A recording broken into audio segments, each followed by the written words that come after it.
That's it. Well done. And so we have all our rolls, okay? So we have the sheets rolled like that, okay? And we go down one more. And essentially what you want is the rolls, and you can do this on the bed later on when we show, but the rolls will always be facing into the floor as opposed to up, up to the ceiling. And then obviously the sheet where the open end will obviously be at the top of the patient, okay? So she's stuck and we can't get in to roll it from side to side. So what you've got to do is you've got to come in over the patient.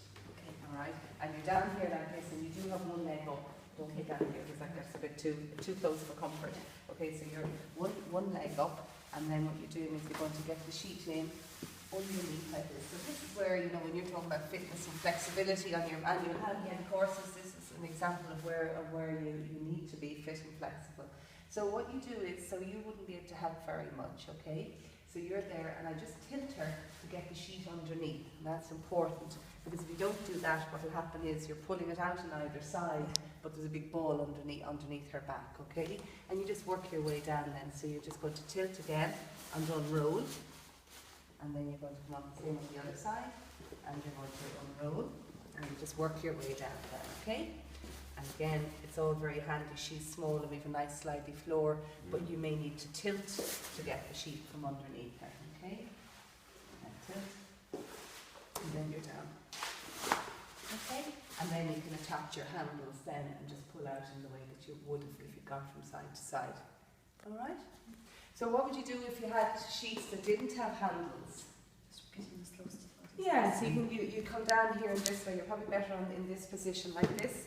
And it's a weight transference again, and you're just going to hold the top of the sheet. But when you're doing your weight transference, if you start here, you'll have to end up way back there somewhere. So always start real forward so you finish there, just to protect your joints. But ideally 2 people. Oh, you'd have to have 2 people, yeah. You can't do that. Yeah, exactly.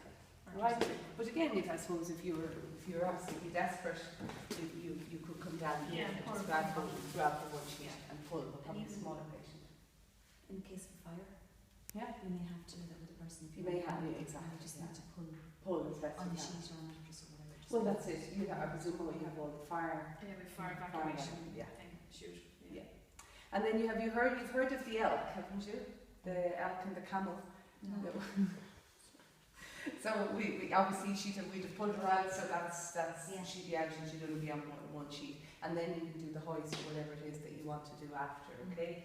If I show you, the best thing is probably just to Google the elk and the camel on the phone and show it to you. But basically, it's an inflatable device, that it gets the patient up off the floor. If you don't have a hoist. Is that one that the fire service have? Yeah, it could be. Some of the